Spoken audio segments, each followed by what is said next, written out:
and welcome to the 2025 Walter E. Hoadley Economic Forecast. I'm David Limecedar from Bank of America, and I have the distinct pleasure of chairing today's event, representing Bank of America's sponsorship and also the Commonwealth Club. As a member of the Commonwealth Club Board of Governors, I can tell you how special this time-honored event is for both organizations. For over 40 consecutive years, the bank and the club have come together to provide this annual forecast. Today's event is named in honor of Dr. Walter Hoadley, a former chief economist at Bank of America and a former president of the Commonwealth Club Board of Governors.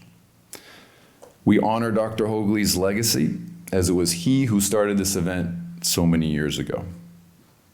We carry it on today in his name, and now under the stewardship of the merged Commonwealth Club World Affairs of California, the leading nonpartisan public forum.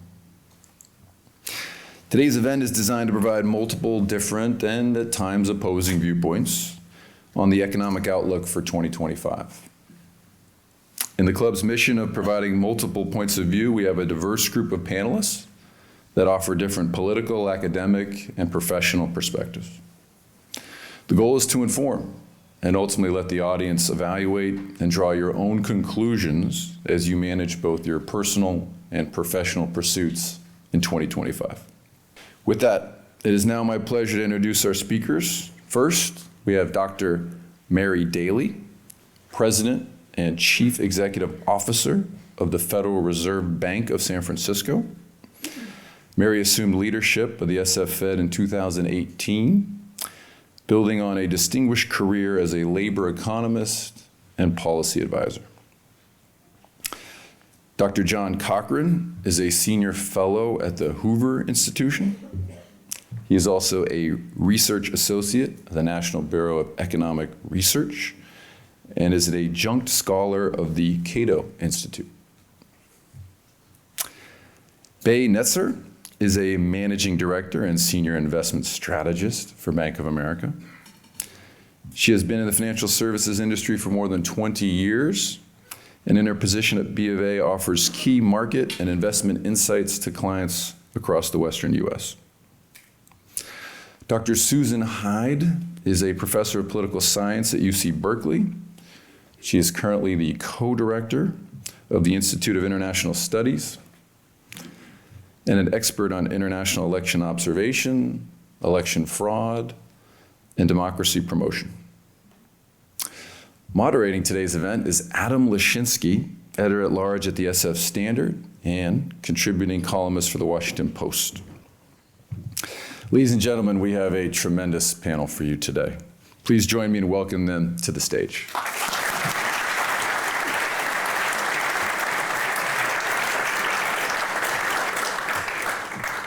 Thank you, David, and pleasure to see all of you here in the room and all of you online, and a pleasure to be here with each of you. We have a very distinguished and diverse group, diverse in particular in terms of professional expertise and experience and their approach to coming to the topic of economics and the forecast for 2025. Great privilege, I think, to start with you, Mary, to give us the Fed's perspective on the economic outlook for the current year as well as monetary policy, please. Absolutely. So the way I'm seeing the economy, I'm going to start to the end of last year. We came into 2025 in a good place. The economy is in a very good place. Growth is solid, the labor market is solid, and inflation is coming down, albeit gradually, but we're heading toward our 2% target. And that called for us to recalibrate policy. Took 100 basis points of cuts to make sure that we were keeping policy just in line with what needs to be done, continuing to bring inflation down while we support our full employment mandate. So that seems like a good place to be. So then you enter 2025, and what do I see? Well, I see continued momentum in the economy. The underlying aspects of the economy are in a good position. Policy's in a good position. There is uncertainty, but I remind everybody the world is always full of uncertainty. I mean, in my time at the Fed, I've lived through a financial crisis and a pandemic, and those were extraordinarily uncertain times.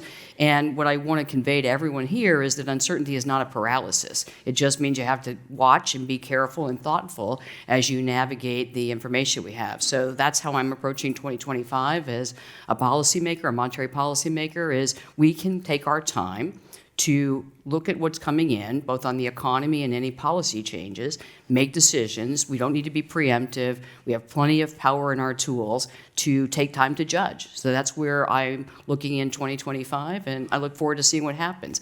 I will offer one more thing. Our contacts, one of the roles of Reserve Bank presidents is to spend time with business leaders, communities, go to all the areas we serve. I have the 9 Western states. People are pretty optimistic. They see the momentum in the economy, the recession risk that they feared has faded, and they feel like we're in a good position. So I think that also gives me a sense that, a lot is possible. We'll just have to watch the data and make good decisions. Excuse me, Mary, I think looking backward over the past 4+ years, one could very easily summarize what the Fed was confronting. It was the economic impacts of the pandemic. Could you similarly summarize how the Fed thinks about the world now as succinctly, or is that not possible? Well, I actually think we were fighting inflation and all the effects of the pandemic, and we were trying to, bridle demand while we don't limit growth. And so I think that has been accomplished. What I see now is an economy that has a lot of momentum in it, but we have to make sure we get inflation down. Momentum is great, but 2% inflation is our target. And that is the balancing act that I'm focused on right now. We definitely want to get inflation back to target, and that is where 100% of my energy is devoted. So while inflation has come down, we have not finished the job, and we haven't given up that fight. Great. We are going to have plenty of opportunity on this panel to bring political issues into the conversation, whether or not Mary comments on them. We're apolitical. Will be up to her, and we can reframe those as policy conversations. But we'll get there. Bey, you look at the world through the prism of what the economy means to your clients. I assume I'm saying that correctly? Yes. And so give us B of A's view of GDP, of inflation, and what you're looking at on behalf of, and what you're telling clients to expect. So thank you. First of all, pleasure to be here. Our investment strategy is informed by B of A Global Research's economic forecast. So let me set that up really briefly, be short, and then the implication for investment strategy is very obvious after I talk about that. So basically, we agree with Mary that we are starting from a very strong point. And our assessment of the health of the U.S. economy today, that's our starting point, right? That's our view of potential growth and inflation and interest rates before we talk about the impact of any fiscal policy. Later, we can talk about whether fiscal policies speed us up from that starting point or slow us down and reduce economic growth. But the major takeaway for us is that we believe the U.S. economy has achieved the potential to grow at a rate faster than it did in the last expansion, because we are now firing on all cylinders. And there's really just 2 catalysts we're looking at. The first is consumption, 70% of our economy. We have a lot of cash still on deposit in banks and money market funds. We have an economy that's still producing jobs and a low unemployment rate, and wages are growing faster than inflation. So we think consumption has a lot of power in it right now to accelerate growth through 2025 and 2026. We don't think it'll last forever, in part due to our aging demographic and some temporary increases in the size of our labor force that we expect to go away. But we think it's strong. The other catalyst, which is really important, is productivity growth. And what we have seen is a surge in new business formation and a surge in CapEx in the pre-pandemic era. The first phase of that CapEx was into software, excuse me. The second phase was into factories. Remember, U.S. Infrastructure Act, reshoring, bringing factories back on shore. And the third phase, which we've been seeing now, is into equipment, so outfitting those factories. What that has done has been to elevate productivity growth above the rate of productivity growth we saw in the last expansion. So that's the fundamental reason why we see GDP growth in 2025 and 2026 in the 2 to 2.5% range. So 2.3% 2025, 2% 2026. What does that mean for inflation? More growth means stickier inflation. We don't think inflation will meet the Fed's target of 2%. We think it'll get stuck around 2.8%, somewhere in the range of 2.5% to 3%. And because of stickier inflation, we think the Fed's last cut was the Fed's last cut. So we expect the terminal Fed funds rate this year to be 4.25% to 4.5%. Very easy then to talk about investment opportunities, what we are preparing our clients for. We don't see additional cuts from the Fed. We see sticky inflation. It's not great for bonds. We see double-digit earnings growth. We see a very strong corporate earnings environment going forward. So we are overweight equities, U.S. equities. We like U.S. equities better than international equities because we think the U.S. has a faster growth rate than other countries. And we are underweight bonds. And we came into the year with that same positioning as well. I'm going to ask you a follow-up, but first it seems obvious to ask Mary to comment, to respond, if you'd like, on B of A's thoughts on what the Fed will do. Well, the Fed we are actually in a good position to wait and see, but I can guarantee that if we have inflation that's printing above our target, that'll be our number one focus. I mean, it is extraordinarily consequential if we leave inflation above our target.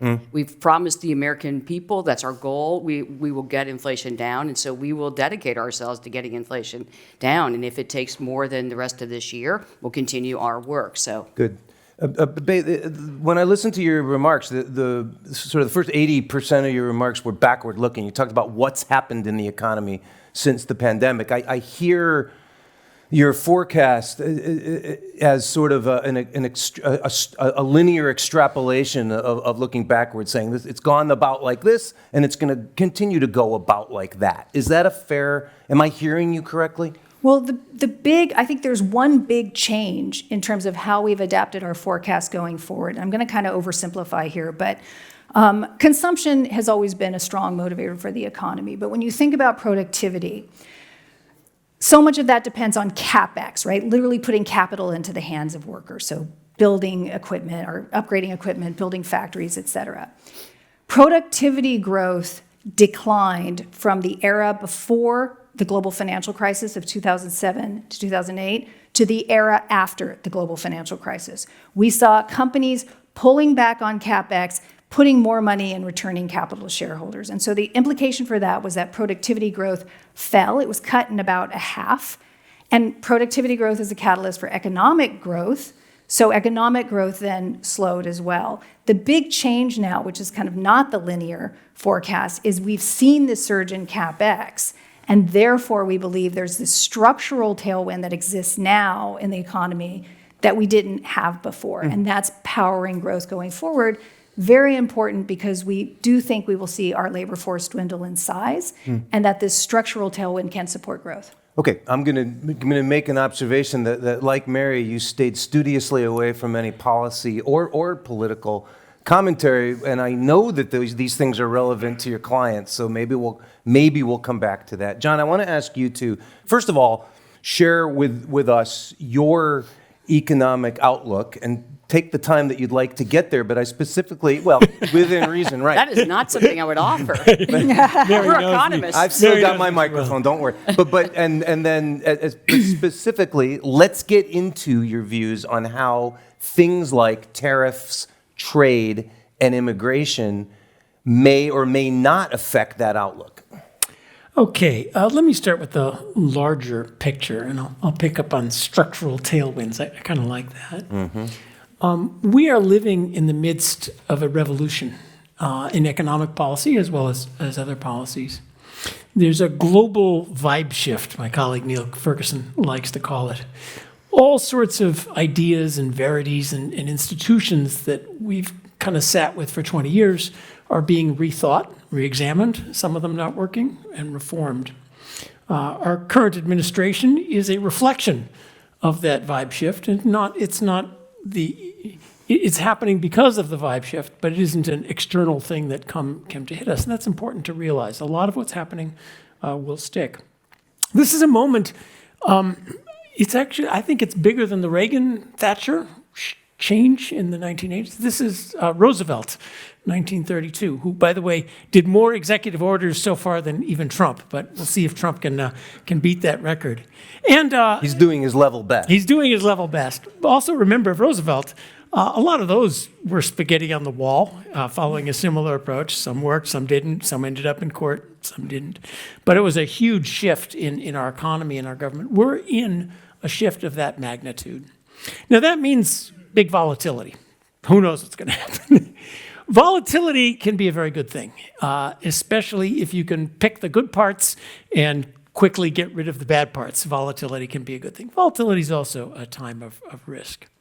So let me point out just a couple of the good parts, some structural tailwinds, before we get to some of the dangers, which is, I think, where we naturally want to go. And these are just 3 of 100 things that caught my attention. The U.S. is not going to follow Europe down the road of a economic suicide in the name of completely ineffective climate policies. The U.S. is not going to follow Europe down economic suicide in killing artificial intelligence in the cradle before we know what it's going to do by regulations that essentially make it impossible to develop AI in the European Union. The regulatory juggernaut that had been increasing and increasing is at least on hold. We'll see what DOGE matters.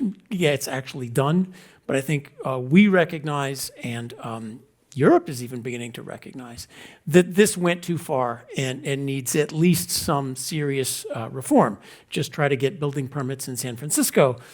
Even progressive Democrats have begun to understand this is a problem. When you say this, you mean government regulation generally, yes? Regulation generally. So there's 3 big structural tailwinds that are going to really push the economy despite threats. Now, there are threats. There's volatility. And let's not forget, things happen. The problem with forecasts is that they kind of give you what's going from the current trend, but we're always hit by something, and we're hit by something, we call them shocks. Shocks just means you don't know what it is, you don't know where it came from, and no one can forecast where it's going to come from. There will be shocks. There could be external shocks, geopolitical shocks. There could be internal shocks, financial shocks, debt, and could cause us problems in debt markets. You never know when that's going to come. There will be internal shocks. There will be policy mistakes, hopefully walked back quickly, probably not. Everybody doing this kind of stuff causes policy mistakes, among which perhaps tariffs, immigration, and trade. Those are some dangers I see. Now, I'll try to be brief. Tariffs, if I say tariffs are good, they'll take away my economics union card.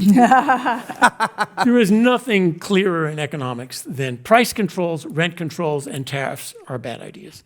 And largely because they are ineffective at the things people want them to do. They are cause and effect bad ideas. No, they're not bad ideas of intent. They just don't work. I'm going to ask you to pause. Please. Yes or no, do you agree with John on what he just said?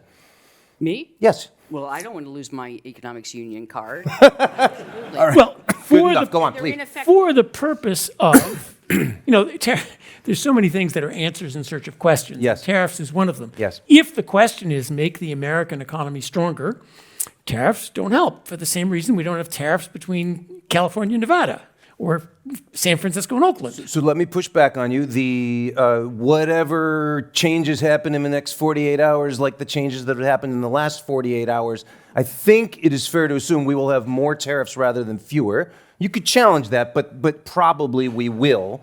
Are you concerned of their impact on the economy? Now, there, much as I dislike tariffs, I have to be honest, the impact of tariffs and these tariffs is not an economic disaster. Remember, tariffs are a tax on producers largely passed on in the form of higher prices. Corporate taxes are a tax on producers largely passed on in the form of higher prices. Sales taxes are taxes on producers passed on to consumers in the form of higher prices. Excise taxes, do I need to go on? We got a lot of taxes that raise prices.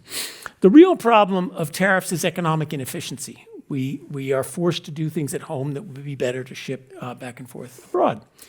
we got economic inefficiencies all over the place. Just look out the window, and the tariffs are small. Tariffs, by the way, are way better than the usual quotas or other non-tariff barriers. If you want something, you can get it. You just got to pay a little more. So much as I dislike tariffs, and much as I dislike microeconomic inefficiency, it's hard to see that these tariffs, if they went in, would be a huge economic negative. They're not an economic positive, but they're not into the world. The foreign policy aspect we'll get to, because that's I want to let Mary but I'm not jump going to in say and- anything about that. Forgive me. I want to let Mary jump Yeah. in, and then I want to come to Susan, and we'll come back around. So Please, what Mary. what I want to jump in on is, I think, we were joking about our economics union card, but we're looking at it from a model's perspective, et cetera. The President of the United States, all sovereign heads, are looking at it from a society perspective and other things. So we would call it the objective function. There's other things in the objective function, and it's not for me or John as economists to judge those Right. kinds of things. And I think it's really important as citizens, you think about the slate of things that the leaders are taking on. Yeah, so let's not evaluate tariffs by inflation. They're really not that big. By economic damage, they are some economic damage, but much as I hate them, I can't gin myself up to say they're terrible.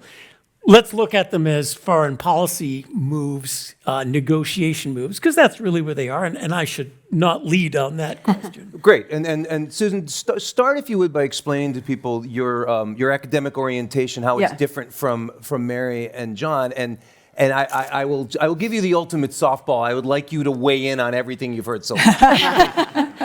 Well, that's a big, a tall order, but I will start by saying some of you may be wondering why there's a political scientist on this panel on economic forecast for 2025, and I'll say that I'm not entirely sure. I asked the organizers of the Commonwealth Club event, but I do think that there's a number of things related to the foreign policy orientation of the new administration that are worth discussing in relation to the economic forecast 2025. So typically, I do study threats to democracy. I also study how domestic politics of countries all over the world intersect with their foreign policy and their international interactions. And right now, that's really interesting because we're seeing lots of things we don't normally see or that are relatively uncommon. So overview, my big thing that I think is important to establish is that for the US and for other leading economies in the world, it's not an established law, but it is a very widespread pattern that foreign policy typically changes very little between administration and administration. This is true for France, this is true for the UK, this is true for the United States. And so what we're seeing now is a departure from some of that consistency in US foreign policy orientation over time. I have a couple of, I want to make 2 or 3 quick points that maybe we can expand on if there's time.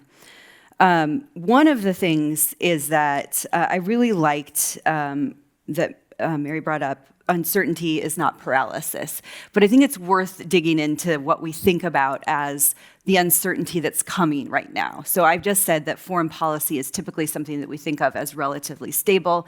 That's because parties across the political spectrum typically want to act in the US best interest, vis-a-vis our security and economic policy. They're united, they're theorized together, and we think about how they interact in my field.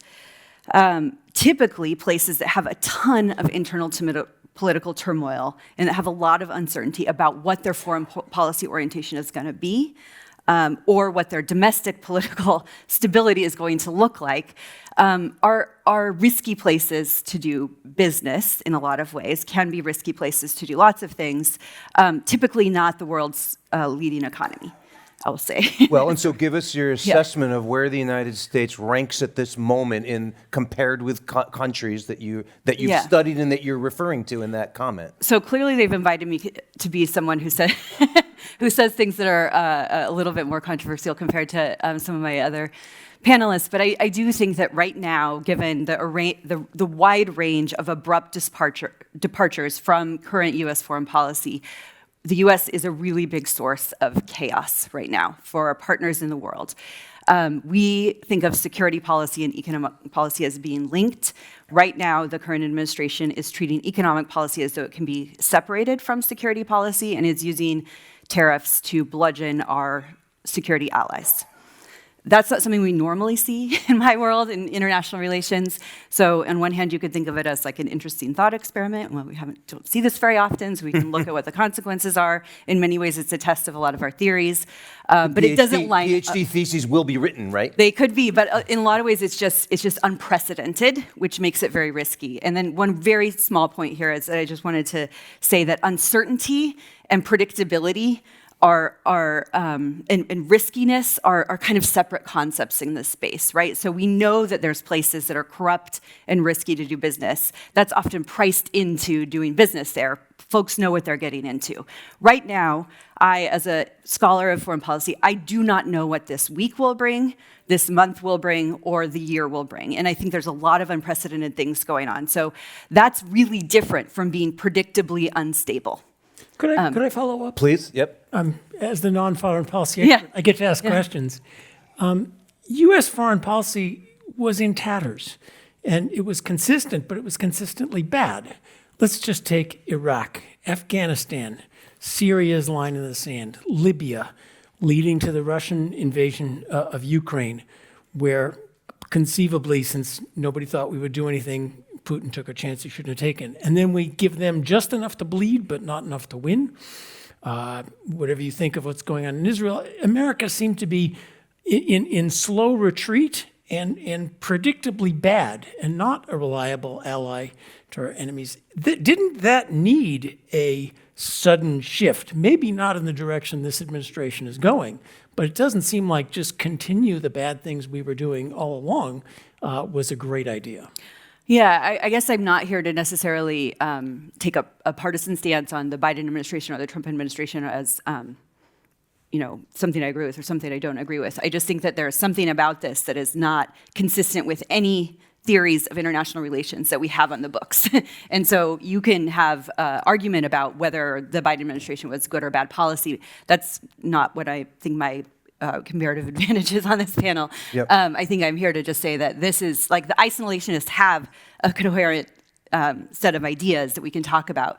But what's happening now is sort of a separation of economic and security policy that we typically think we just haven't seen very much of. So Bey, I'm going to come to you in a moment. John, I was when you made the observation about Roosevelt having issued more executive orders than Trump. Of course, Roosevelt took office in the midst of the Great Depression. Trump has taken office at a time of impressive economic growth. So, and this horrible foreign policy climate you talk about also coincided with a period of impressive, consistent U.S. economic growth. So the question would be, if we change things up completely, what does that say about our topic today, which is economic growth? And Bey, I just want to ask you how you and your colleagues think about investing in the United States versus investing outside the United States, because it's a perennial topic, right? The U.S. equities versus non-U.S. equities. We're favoring U.S. equities over both developed market and developing market equities, but a couple easy reasons there. First of all, just on an economic growth basis,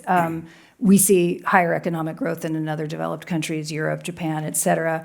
Europe is more levered to manufacturing, to goods, which would be more impacted by tariffs than the United States is. The United States economy is more like 80% services. The market, though, I will say the S&P 500 is 50-50, goods and services. So that's why you see more volatility in the market in reaction to tariffs.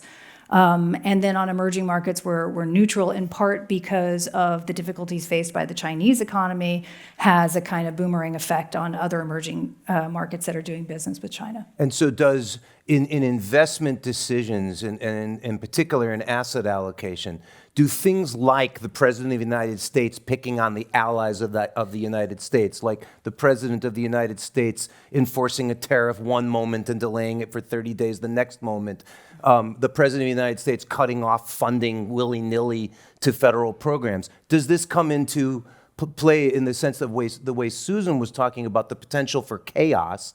Does that give your strategists pause on investing in the United States? So a couple differences here. So in the markets, volatility is investment opportunity, right? You have to go in knowing where, if you see a downturn in something that is fundamentally attractive, you're going to go in and buy. That is the key to investing, and you have to understand the positivity behind that volatility. The other thing I Or would, you need to pay attention to risks that could cause you to lose your money. or you have to hedge. That's called a hedge. Okay. You just know how to hedge, right? That's our job. That's what we get paid to do. Within the U.S. also, you have to think about those themes I drawed out. So CapEx, right? What's driving CapEx? We see defense as a huge opportunity going forward. And that is not just public defense contractors, that is technological warfare, cybersecurity, biosecurity, unmanned systems like drones. A lot of these aren't even available in the public markets. You have to look at venture, at startups, et cetera. Same thing for artificial intelligence, the AI data center build out. A lot of that will have an AI halo effect. It's not just chip companies, right? And we want those AI data centers in the United States. So we're going to need utility infrastructure, grid upgrades. We're going to need materials to build AI data centers, electrical components, energy security, natural resource independence. Again, Greenland has a lot of metals that the US wants, right? Well, we want to make sure we have the fossil fuels and the renewable energy sources in the US to power our own grid. And then reshoring, bringing manufacturing back on shore, that was part of the way we tried to get around the Chinese tariffs when we had parts that were produced in China. That's also an investment opportunity. Great. May I jump in? Yeah, please. And then John and I issued you a challenge, so it'll be your floor next. Yeah, I'm going to just jump in on this because, Floor leader. one of the things I started with is that when you talk to the contacts across the, all the Reserve Bank presidents are doing this, I'm doing this in the 12th District, there is that enthusiasm of the opportunity that, you see volatility, you think it's a bad word, but some of them, it's just a shakeup that allows people to have an opportunity to go in. And I'd say that people are fairly bullish about the use of AI and the fact that there's not going to be a cutting off at the neck of AI development, that we can actually use it. There's a real sense that we can be more productive than we have been in the past decade. And I think that enthusiasm creates the willingness to take the risks, to do the hedges, but get in the game. And that's the momentum, ultimately, that drives the economy and optimism. John, bear with me for a moment. Susan, are you feeling enthusiastic and optimistic right now? I can get there. I'm more in the world of just feeling a little perplexed. And John, I just want to follow up on one quick thing, which is that I am perfectly happy to see a readjustment in U.S. foreign policy. I have lots of things I can critique about every administration we've ever had. However, what I just don't know what the goal is right now. And I was waiting for you to say that because you said that right before when we were talking. But I don't know what the foreign policy objective is right now. And there's lots of reasons. Adam, you brought up immigration when you posed a question Yep. to the panel earlier. And I think that if we care about immigration into the U.S., there's lots of kinds. There's economic migrants, there's refugees, there's all these things that we can talk about. They all have different causes. But I can guarantee you, this is one thing I'm willing to bet on, that if you make lots of other countries economically and politically unstable, if you upset the world order such that there's more unreliability in terms of who's leading the order, that's only going to increase migration, right? It's going to make more people desperate and more people willing to go. Indeed, USAID funding for a lot of these countries is a big part of that. Administrations across the political spectrum have relied on that as something that helps us promote peace and stability in other countries in the world, which is in our national interest. Soft power, in other words. I mean, that's a term that I avoid, but yeah, I avoid the term typically, but yes, you can call it that. Okay, fair enough, John. As I promised, I've made you a promise, now I'm keeping it. What was the challenge? Yeah, well, I observed that the U.S. economy is in much better shape whether or not we've had good foreign policy than at other periods. And you nodded your head, so I think you wanted to comment on that. And I think so that's one thing. And the second thing is to talk, I would like to have a conversation about the economic impact of immigration policy and where we see that going. Okay, great. And you can skip the first and go straight to immigration. Totally up to you. No, that's why I brought my little notepad good. so I can remember 3 questions at the same time. I do want to just, on foreign policy, which is foreign policy and economics are now kind of the same thing. And there's, a lot of my foreign policy colleagues talk about the economic competition with China. We need a strategy and a question. And I would put it, are we here to deter China in particular from bad action? Are we here to bind them to the international system, or are we right now fighting an economic war against China? And I think far too many people want to fight the war rather than deter and bind China and preserve the peace. And that's what you're advocating as well. That's my view, but I'm an economist, not a foreign policy type. I don't like to fight wars unless you have to. Susan, briefly, yeah. Yes, we all agree. That's my card. I get to my international relations. Great. But I think we underestimate, even, the U.S. is a big economy, and we do pretty good on our own, but globalization is real. You don't get an iPhone unless you can sell it around the world.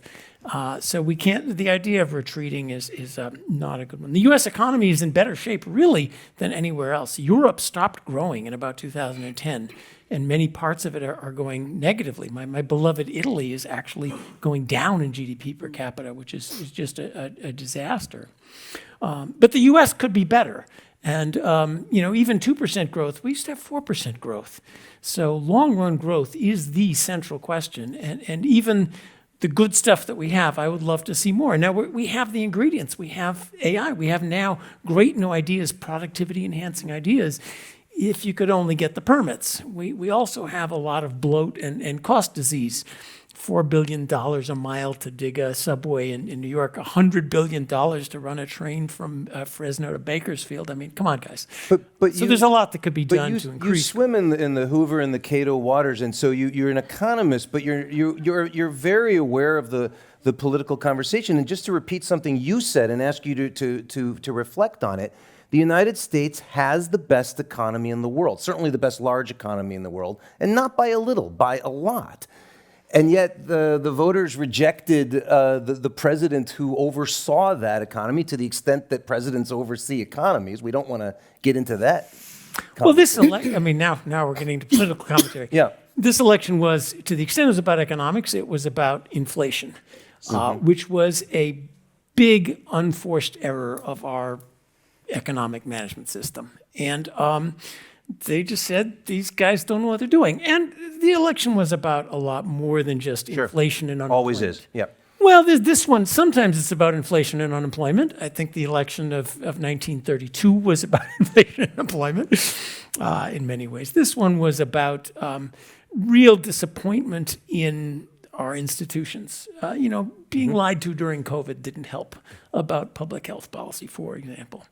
So you don't just look at inflation and unemployment. If you believe that you were lied to, our I would economy- agree with you that would not help. Yeah, but let's get away from politics Yeah. and the opportunity for long-run growth is the most important thing. We're doing well compared to the rest of the world. We could be doing even better. Okay, so give us, and then I'll ask the others to comment, give us your economist's viewpoint on how immigration policy will affect Well, you did ask about immigration, economy. didn't you? I did. Our immigration policy is one of those many things that has been stuck in a rut for 30 years, and everybody understands that it's broken, and we can't seem to do anything about it. From an economic point of view, we need economic migrants. High-skilled, low-skilled people who want to come to the U.S., work hard, pay taxes, buy things, they're demanders as well as suppliers, bail out Social Security and Medicare for us, grow the economy, start our businesses. We need economic migrants. We don't let in economic migrants. We only let in asylum seekers in some chaotic process. We all kind of know that's broken. Now, what's going to happen? If there is a mass deportation of like 11 million people living here who are working here, that's going to cause a big economic disruption. I don't think that's going to happen because I think it's pretty clear that's going to cause an economic disruption. I hope what's happening, there's volatility here. My hopes is that out of the disruption we're seeing comes, we got to pay attention to this stuff and fix it. That's the positive case. Let me, Mary, yeah, please, Mary. I I want want to to know. go back to inflation. Yeah. So for a second, if I may. Okay. Which is, I think we can't underestimate how much inflation takes from people. Yes. Right? You're on this treadmill where you're falling further and further behind. Bay said that real wages, wages are growing faster than inflation, but that didn't happen for a long time. And so all these individuals, especially who were just trying to keep up, they fell further back on the treadmill. So they are just now getting to a point where they feel like they're back to where they were in 2019. But remember, in a good economy with no inflation, they would be further along. So I think part of what you see in people's just rejection of their surroundings is inflation is a toxic tax. It just robs people of their sense of well-being and livelihood, and that's why we have to get to 2%. But that is a foundation then that makes all other things possible. But if I could just follow up quickly on inflation, because that's what I do. I'll gently chide Mary and everybody's the Fed. Inflation was not, the inflation we saw, worse than anything since the 1970s, was not a mistake of some technical coefficient in the Taylor rule or something in the flexible average inflation targeting strategy or how the Fed does its forecasts. Our government faced COVID and the supply disruptions of COVID with a hard choice. They flooded the economy with money. $5 trillion initially and another $6 trillion after COVID in printing and borrowing money and throwing it at the economy. That was a hard choice. There was a crisis. We made that choice, and it was a choice to inflate rather than suffer economic damage. No one's being honest about we made that choice because another crisis will happen, and we will face the choice again. Are we going to hit this crisis by flooding the economy with money and cause inflation, or are we going to not do that and have the financial and economic disruption that not inflating will cause? I think we need to face that. Bae, you want to, please? I'm going to kind of wrap up B of A's assessment of the impact of some of these fiscal policies and what we think it'll do to growth real quick. So the approach that B of A Global Research took to all of the different fiscal policies proposed is to say, well, which fiscal policies have the greatest impact on the economy? Tariffs, immigration, deregulation, tax cuts. Easy way to think of it is they grouped immigration and restrictions and tariffs as being bad for inflation in the short term, bad for economic growth in the long term, and deregulation and tax cuts as being stimulative to growth. Real quick, because Mary and I were talking about the importance of staying non-wonky, the way we look at tariffs, and I'll give you an example of China. This is kind of the back of the envelope math. We import about $430 billion in goods from China every year, already an average tariff of 19% on most of those goods. Trump proposed going to 60. That's an additional 40 percentage points. You multiply 40% by 430 billion, you get about 170 billion. So theoretically, we all just buy the same goods. We'd be spending 170 billion more on those goods every year. That is 0.9% of consumer spending. That gives you a theoretical cap on the increase to inflation. Inflation's at 2.9, theoretically could go to 3.8 just based on those tariffs on China. In reality, so the way things actually work probably wouldn't be that high for a number of reasons. First of all, the currency absorbs some of the shock. Dollar appreciates, renminbi depreciates. Producers will absorb some of the cost. You'll see some consumers switch to buying from manufacturers who don't have tariffs. And some consumers will just say, I'm not buying it anymore because the price is too high, it's discretionary. And that is the bad thing about tariffs. It acts as a tax on consumption, so a downward long-term effect on growth.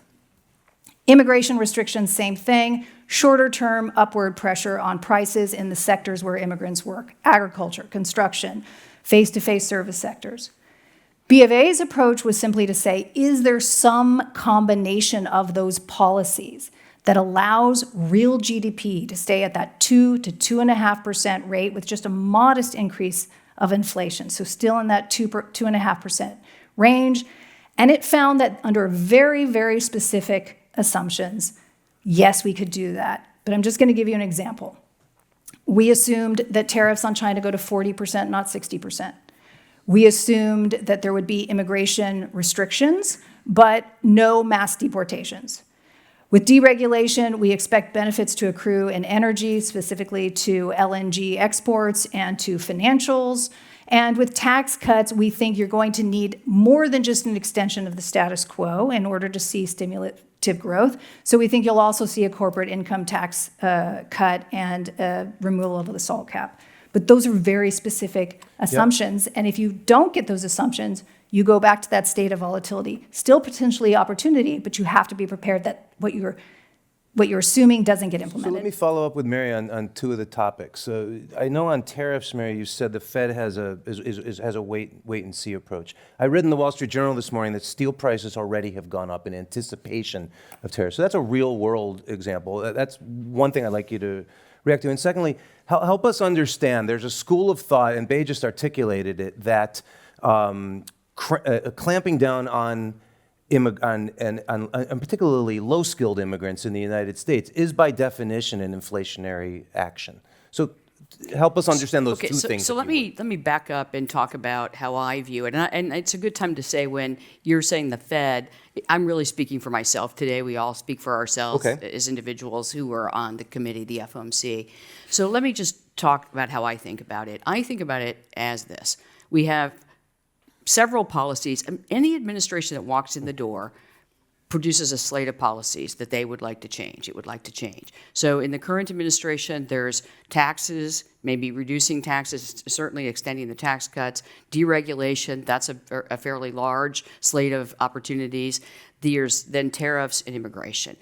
The way we have to think about it as a policymaker is to say there's a net effect of all of those, and we don't know what it is yet. So if you take preemptive action based on looking at these things in individual silos, you could end up making a policy mistake. Speculation usually lives to a policy mistake. So we definitely don't want to take preemptive action on this, and we want to assess the net effects. So the net effects depend on the scale, the scope, the magnitude, and the timing of the changes. And we don't know the scope, the magnitude, and the timing of the changes yet. So we really have to focus on that, and that's true whether you're talking about tariffs or immigration or deregulation or taxes. So I think that's something to keep in mind, is that it's easy to talk about in economics textbooks or in political science the individual silos. What's really hard is backing up and saying what's the total effect on the economy. So I'm going to come to your questions in a moment, Susan. I'd like to ask you to put a cap on this immigration conversation. What do you see? How do you view what we're seeing as U.S. policy on immigration? How it is affecting us and the rest of the world? And I'm not asking you in an economic sense. I'm asking you in the sense that you look at it.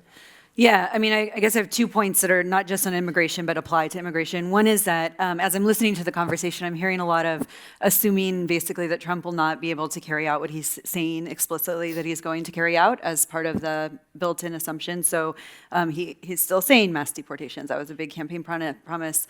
We have united government. We don't have divided government right now. So the question of who's going to stop him is one that's an important one to consider on anything that you're sort of saying, well, that doesn't quite make sense. So we probably won't follow through with that statement. I think we have to just put a question mark on that. We don't know right now. And then one more if, which is, I think it's important to bring into this conversation about immigration and the other policies that have come up. If the U.S. becomes an unreliable source of foreign policy, basically if it becomes unclear what the U.S. objectives are and what we're trying to do, and if we become an unreliable ally. Those are two ifs. I'm not saying those are definitely going to happen. If those do happen, it is entirely rational for other countries in the world to make other plans, right? We haven't always been the reserve currency of the world. I'm just, there's been times in which other things happen. So Right. I'm telling you, in the extreme, a lot of things could change. I hope they don't. I don't think they will. But, I think it's part of our job to think about what's the full range of possibility here. Okay, John, quickly, and then we'll go to the Yeah, audience. quick follow. Just in a time of volatility, there's also time for possibilities of good things. Trump himself tweeted that we should staple a green card to every STEM degree. One of the big tragedies of the U.S. is students from around the world come, learn at our great universities, and then we kick them out just when they're starting to sit down and write AI programs for us or start new businesses.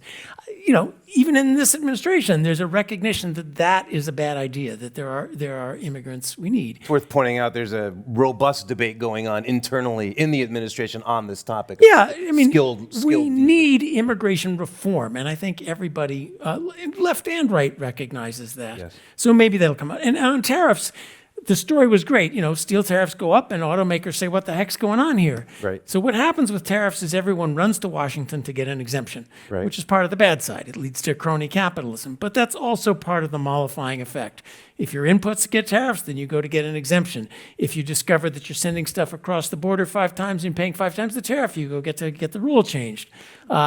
It's not a great system, but it is one of the things that makes it less damaging than it would be otherwise. It's funny, you say it's not a great system. I won't use a vulgarity here, but it strikes me as not a great way to run a railroad, actually. Well, that's how we run our tax system. So, just our import taxes. With are gonna be run lobbying and exemptions. Yeah. Exactly. All right. You touched on something that someone in the audience wants to hear more about, so I'm going to read this. There is much focus in this conversation on systemic observations or state actors, but it seems another unprecedented feature of the current economic trajectory is the outsized impact of volatile and self-serving individuals in position of power. This person says, for example, Elon Musk. How does this affect the forecast? Is it simply, or does it simply mean we'll have more volatility? So you raised the issue of crony capitalism, for example, and we have ample evidence of this happening right now. Are you, John, or anyone else concerned about that? I think it is a great mistake to allege evil motivations to people when you don't know what their motivations are. So yeah, Musk is influential. Andrew Mellon was influential to Coolidge. George Soros was influential to Biden. Everyone's had influential buddies. Musk is bringing some energy to he's bringing interesting new effort here. Why don't we take this at face value? Going back to the beginning of the Republic, people took time off from their private business to go in public service and not necessarily. Susan, I'm going to bite my tongue and ask you to comment, to respond. Look, I think it's I think it's important that the U.S. Respects its democratic institutions, and I think that it is true that most U.S. presidents bring with them foreign policy advisors, economic advisors, but we have a process and an institutional method for appointing those folks, for vetting them via security clearance, for giving them authority and access to systems, and that is what's most concerning to me right now. I think that shaking things up is a great thing. It's good to have advisors who will give you new ideas and will help shake things up. That's not the complaint. The complaint is that we're seeing a departure from some very important rules and institutions that are part of U.S. democracy, and I think that's where my concern lies. But like what? Be more specific, if you would, because John's saying, let's just assume Musk's intentions are good, and he's going to do some good work on behalf of the U.S. I want taxpayers a and short citizens. chance to agree Okay. once you're done here.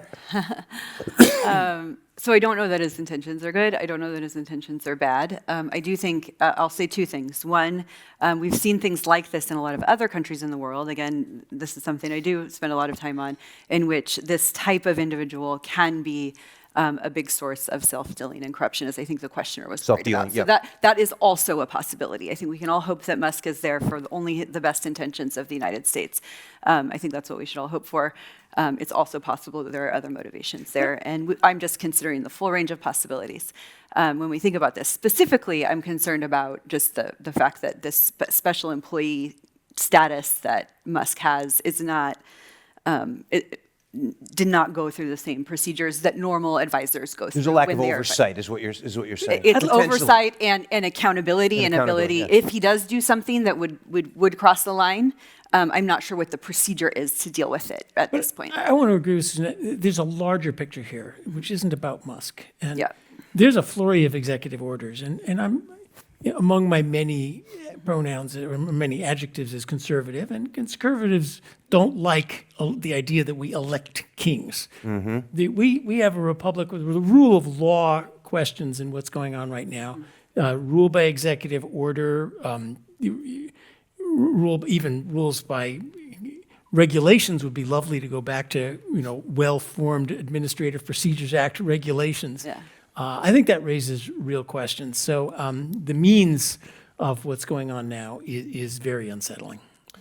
Great. A little bit of a change of pace that I think will be interesting for all of you. Some hypothesize that the current dramatic changes in policy are the result of stagnant standards of living for the middle class. How do you see your outlook impact the middle class versus the most wealthy and educated? And Mary, let me start with you. How do you think, how can you approach a question like that? Yeah, absolutely. I mean, one of the things that I've studied throughout my academic career or my research career is the inequalities that form between the bulk of the country and others, and ultimately it's a breach of the equation that people were taught, that if you work hard and you play by the rules and you engage in the economy, your incomes and your well-being will grow, and you'll pass that from your generation to the next generation. And that equation has been disrupted. And so people feel that you can look at it, it's automation, it's globalization, et cetera, but it's the inability to plot your path in life and feel like you can get there. And the high inflation period we just came through just is furthering that kind of concept. And I think ultimately, you know, I come from the Midwest, and when I go back to visit my family, and I grew up in a place where lots of things got disrupted and people lost their jobs, and ultimately they always ask the same question: why isn't the economy better? Why can't I get ahead? The aggregate data or the aggregate numbers don't inform me. My experience is I'm falling behind, and I'm falling behind. And so ultimately, the idea that we can grow faster and productivity can help us and more people can come into the workforce and we can engage in that, I think that's a positive that many Americans, whether you're in the middle or the lower part of the income distribution, are buying into. They want that. They want that idea that we could do better for everyone. We can do better, but I want to challenge the premise, and I think we'll see if Mary disagrees with me on it. It is simply not true that the opportunities for the middle class have stagnated. Wages, real wages, over the last 20, 30 years are going up. Now, people don't work as much, especially when you get below middle class. Earnings are low because people aren't working, but wages, and especially after tax and transfer, are stronger than they ever were. Now, the very top end has a lot of mark-to-market stock market wealth, which isn't doing them a whole lot of good because it's all reinvested in companies that are growing. So there's mark-to-market asset inequality. But just the premise that wages and opportunities for the quote middle class have stagnated is just not true. We're gonna go Mary Susan Bay, please. But John, I think that's true. That's a fact. That's They not could be better. A debate. They could be better. What people look at, though, this is a human characteristic. You don't just look at how well you're doing. You compare it to how well everyone else is doing. What is true is that the highest end have been doing much, much better than the 75th, than the 50th. And so that widened the gap of how well you do. So it used to be a rising tide lifts all boats. And what that meant is everybody rises together. Now rising tide is lifting the boats, but the returns on that tide are higher for the highest end than they are for the middle, and people feel a little bit discouraged by that. But the middle has risen. It has risen. That's a fact. Susan, please. I just wanted to add to the equation that one of the things that we think is historically unprecedented in my field is income inequality. And that's something that is associated with fairly stable. Adam Jaworski is a political scientist who's written on rich democracies being very stable places. But one of the things that he thinks is historically unprecedented and potentially bad for both democracy and stability is the level of income inequality that we're seeing right now, not just in the US, but globally. Bay? I want to encourage everybody, if you want to dive deeper into this, to go to bankofamericainstitute.com. Bank of America banks half of all the households in the United States. And we look across our 69 million small business and consumer accounts, and we identify trends in employment, spending, income. One of the key insights we got last year was that the major discrepancies in wealth and spending and employment are generational. So there was a huge discrepancy in discretionary spending between baby boomers and younger generations. Specifically, those 60 years and older were the only demographic to have increased discretionary spending year over year. Largest decline was in the Gen Xers, followed by the millennials, but for different reasons. The Gen Xers appear to be saving more for retirement, which makes sense, right? They're next after the baby boomers to retire, and they seem to be spending a lot of money to support Gen Z. Now, Gen Z is those 15 to 30-year-olds, right? Some in school. This is their children. Some in school, some out of school, but still living with mom and dad. The millennials are a different story, and this gets a little bit to the struggle that many are seeing. And this is particularly true of the 35 to 45-year-old millennials, so the older end of that range. They are the most exposed to higher interest rates, higher inflation, and higher housing costs. They hold the highest portion of US student debt outstanding. Right at the time when they're having children, they want to settle down, buy a house. They have inordinate inflation in childcare. It is way over the average for inflation. And they face one of the most unaffordable housing markets in decades. They don't have the discretionary spending to spend right now. Baby boomers, on the other hand, are sitting on decades of accumulated wealth. The average net worth of a US baby boomer household is 1.8 million. The average net worth of a US millennial household is 200,000. So in terms of consumption, what is powering that right now? You think about the baby boomers, think about travel and leisure, think about senior living, healthcare. Typically, when I'm talking to our clients, millennials will raise their hand and they'll say, well, what about wealth transfer? Ultimately, I'm going to inherit this and that's going to power my consumption. And my response is, say that to a baby boomer and you're going to hear 4 words. I'm not dead yet. The baby boomers are spending their accumulated wealth. They're aging in place, they're not selling their homes, and they are outspending. And that powers consumption. The top 20% of income earners power 40% of consumption in the United States. So income inequality is definitely a political issue. It is a social issue as well. It's not showing up so much in that consumption data and the overall economy. I want to ask you, Mary, it's obvious why B of A would focus on data like that because it's effective product strategy. Does any of that resonate with you from an economic perspective? And what I'm asking is, does the Fed look at demographic segmentation like that?